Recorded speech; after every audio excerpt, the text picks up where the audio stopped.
बच्चों, चाहे मनुष्य हो या प्राणी, सभी एक दूसरे से अलग नजर आते हैं। कारण उनमें पाई जाने वाली विशेषता या विशेष गुण।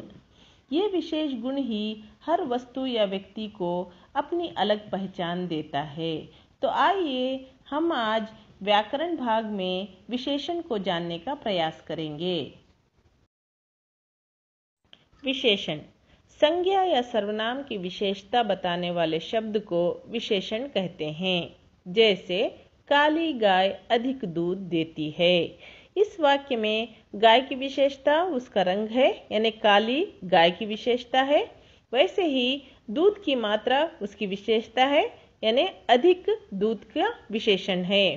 तो जो विशेषता बताने वाला शब्द होता है वह विशेषण कहलाता है। बच्चों, मैं विशेषण को और अधिक समझाने से पहले विशेषण और विशेष्य का अंतर बताना चाहूंगी, क्योंकि जब आप समास समझना चाहोगे तो आपको विशेषण और विशेष्य का पता होना चाहिए।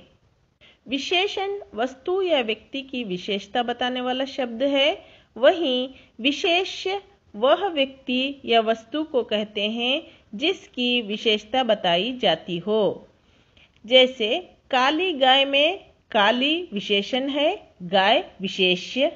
वैसे ही अधिक दूध में अधिक विशेषण है, दूध विशेष्य है। बच्चों, मैं आपको एक और बात भी बताती चलूं कि अक्सर विशेषण यानी विशेषता बताने वाला शब्द, अक्सर विशेषण विशेष्य से पहले आता है, लेकिन कभी कभी विशेष्य के उपरांत भी आता है। जैसे मुझे मीठे आम बहुत पसंद है। यहाँ पे आम की विशेषता मीठे हैं, तो ये आम से पहले आया है, यानी संज्ञा से पहले आया है। अगला वाक्य है आम बहुत मीठे हैं, यानी यहाँ पे आम के बाद उसकी विशेषता बताई गई है, आम बहुत मीठे हैं। तो यहाँ पे हमें ध्यान में रखना है कि विशेषता बताने वाला शब्द विशेषण है, जिसकी विशेषता बताई जा रही है वह विशेष्य है। अब हम देखते हैं विशेषण के प्रकार या भेद। विशेषण के 4 प्रकार हैं: गुणवाचक विशेषण, संख्यावाचक विशेषण, परिमाणवाचक विशेषण, सार्वनामिक विशेषण। तो सबसे पहले देखते हैं गुणवाचक विशेषण।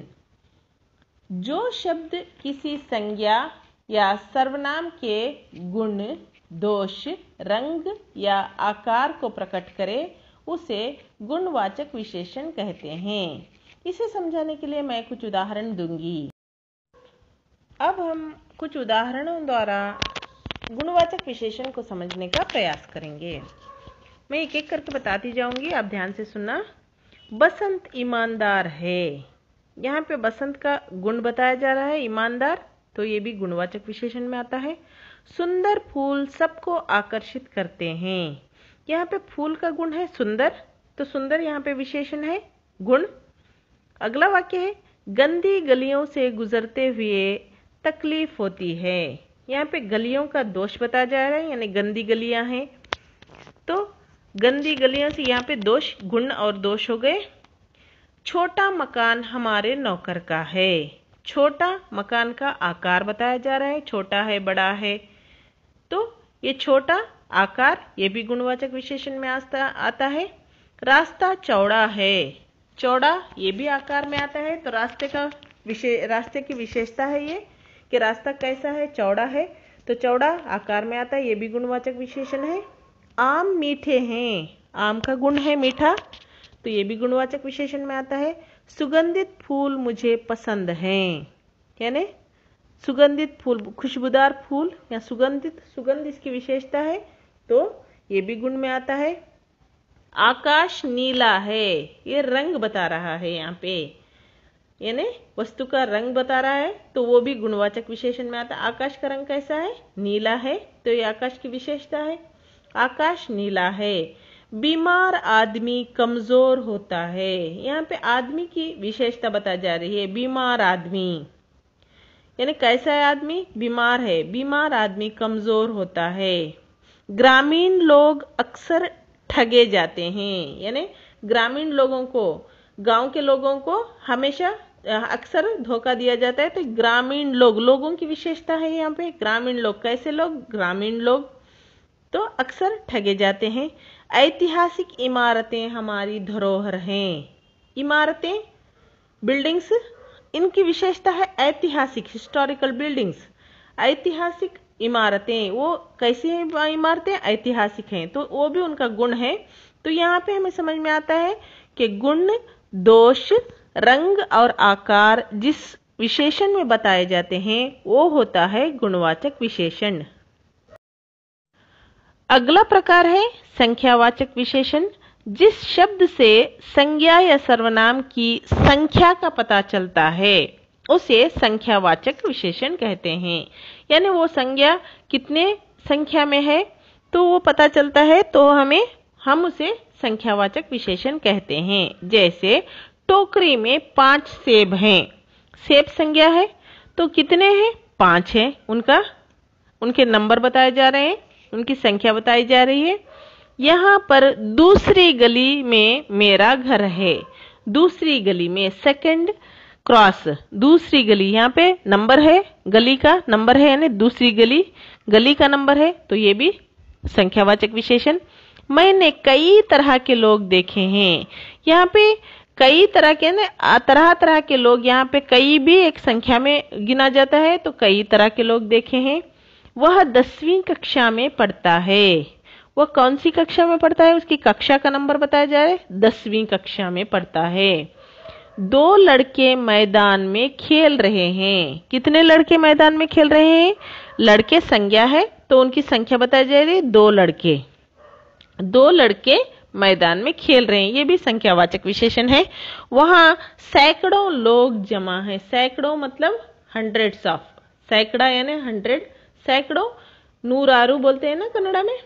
सैकड़ों लोग जमा है, वहां पे 100 की संख्या में सैकड़ों लोग जमा है, तो ये भी संख्यावाचक, लोगों की संख्या बता रहा है, तो ये भी संख्यावाचक विशेषण है। मैंने करोड़ों रुपये कमाए। मैंने कितने रुपये कमाए? रुपयों की संख्या बताई जा रही है, करोड़ों रुपये कमाए, तो ये भी संख्यावाचक विशेषण है। जो शब्द संज्ञा या सर्वनाम की संख्या बताता है वो संख्यावाचक विशेषण कहलाता है। अगला है परिमाणवाचक विशेषण। जो शब्द किसी संज्ञा या सर्वनाम की मापतोल से संबंधित विशेषता बताता है वह परिमाणवाचक विशेषण कहलाता है। यानी यहाँ पे किसी वस्तु का मेजरमेंट है, किसी वस्तु की मात्रा बताता है, यानी मेजरमेंट बताता है, तो वो परिमाणवाचक विशेषण कहलाता है। जैसे कन्नड़ में इसको प्रमाण बोलते हैं ना, ಎಷ್ಟು ಪ್ರಮಾಣ, ಇಂತಿಷ್ಟು ಪ್ರಮಾಣ, इष्ट प्रमाणದಲ್ಲಿ अष्ट प्रमाणದಲ್ಲಿ बोलते हैं ना, परिमाणवाचक विशेषण। अब मैं कुछ उदाहरण दूंगी बच्चों जिससे आपको अच्छे से समझ में आएगा। पहला उदाहरण है, मुझे खीर के लिए 5 लीटर दूध चाहिए। लीटर यहाँ पे मेजरमेंट है, दूध का मेजरमेंट लीटर है, तो मुझे खीर के लिए कितना दूध चाहिए? 5 लीटर दूध चाहिए। वैसे ही जमींदार ने 100 एकड़ जमीन दान कर दी। एकड़ एक मेजरमेंट है, एकरे बोलते हैं कन्नड़ में इसको। एकड़ एक मेजरमेंट है, तो 100 एकड़ जमीन दान कर दी। ड्रेस बनाने के लिए 10 मीटर कपड़ा लगता है। एक ड्रेस बनाने के लिए कितना कपड़ा लगता है? 10 मीटर कपड़ा लगता है। वैसे ही मुझे थोड़ा भोजन चाहिए। कितना भोजन चाहिए? थोड़ा, कम, ज्यादा, थोड़ा, मात्रा है वो, तो थोड़ा भोजन चाहिए। अगला है, एक बोरी में 25 किलो चावल होते हैं। बोरी यानी थैला बोलते हैं, चीला बोलते हैं कन्नड़ में। एक बोरी में 25 किलो चावल होते हैं। 25 किलो, किलो यहाँ पे मेजरमेंट है। वैसे अगला उदाहरण है, राहुल हर सुबह 3 किलोमीटर दौड़ता है। कितने किलोमीटर दौड़ता है? किलोमीटर यहाँ पे मेजरमेंट है, 3 किलोमीटर दौड़ता है। बच्चों आपको यहाँ पे कंफ्यूजन हो रहा होगा कि यहाँ पे संख्या भी आई है और मेजरमेंट भी आया है, तो संख्या आया तो संख्यावाचक विशेषण हो गया। नहीं बच्चों, मैं आपको संख्यावाचक विशेषण और परिमाणवाचक विशेषण में अंतर बताती हूँ। संख्यावाचक विशेषण में संख्या के तुरंत बाद संज्ञा आती है। परंतु परिमाणवाचक विशेषण में संख्या और संज्ञा के बीच कोई ना कोई नापतोल का साधन होता है। जैसे यहाँ पे देखो, मुझे खीर के लिए 5 लीटर दूध चाहिए। 5 संख्या हो गई, दूध संज्ञा हो गया, दोनों के बीच में लीटर आ गया, तो 5 लीटर दूध ये संख्या के बाद मेजरमेंट आता है, फिर संज्ञा आती है तो परिमाणवाचक विशेषण है। एकदम से टोकरी में 5 सेब थे, सेब के संख्या के तुरंत बाद सेब आ गया तो फिर वो संख्यावाचक विशेषण हो गया। अगला यानी आखिरी प्रकार है सार्वनामिक विशेषण। जो सर्वनाम विशेषण के रूप में प्रयुक्त होते हैं वे सार्वनामिक विशेषण कहलाते हैं। यानी जहां पे सर्वनाम ही विशेषता दिखाए, सर्वनाम ही विशेषण का काम करे, वो होता है सार्वनामिक विशेषण।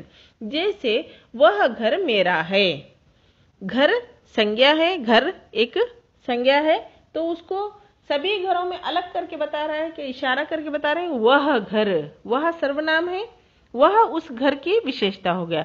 वह घर मेरा है, इसी ने मुझसे कहा था, इसी ने मुझसे कहा था, यहाँ भी सर्वनाम जो है विशेषण का काम कर रहा है। उसकी माँ बहुत अच्छी है, उसकी इंडिकेट करके बता रहे हैं हम लोग, किसकी, उसकी माँ बहुत अच्छी है। किस खिलाड़ी ने अधिक रन बनाए, यहाँ पे क्वेश्चन पूछ रहे हैं किस खिलाड़ी ने अधिक रन बनाए हैं, लेकिन किस खिलाड़ी ने, हम यहाँ पे वहां पे विशेषता पूछी जा रही है उसकी, कौन सा खिलाड़ी, तो वो भी सार्वनामिक विशेषण है। बच्चों, मैं सर्वनाम और सार्वनामिक विशेषण में अंतर बताती हूँ। वाक्य में सर्वनाम यदि संज्ञा से पहले हो तो वो सार्वनामिक विशेषण होता है, यदि केवल सर्वनाम हो तो वह सर्वनाम होता है। यानी किसी संज्ञा के साथ सर्वनाम जुड़ा है, संज्ञा से पहले सर्वनाम आया है तो वो संज्ञा की विशेषता बताने के लिए आया है तो वो सार्वनामिक विशेषण है, या फिर केवल सर्वनाम आया है वाक्य में तो वो सर्वनाम होता है। बच्चों, आशा करती हूँ आपको वीडियो अच्छा लगा होगा। यदि वीडियो अच्छा लगे तो लाइक जरूर करना और कमेंट जरूर करना। यदि कोई दुविधा या समस्या हो तो आप कमेंट बॉक्स में जाकर पूछ सकते हो बच्चों, जिससे मैं अगले वीडियो में आपकी दुविधा दूर कर सकूं। यदि आपने अब तक मेरा चैनल सब्सक्राइब नहीं किया है तो सब्सक्राइब जरूर करना और अपने दोस्तों के साथ शेयर जरूर करना और घंटी के बटन को दबाना मत भूलना, क्योंकि जब भी मैं कोई नया वीडियो अपलोड करूं तो आपको सबसे पहले इंटीमेशन मिल जाए। फिर मिलते हैं नए वीडियो के साथ, तब तक के लिए धन्यवाद।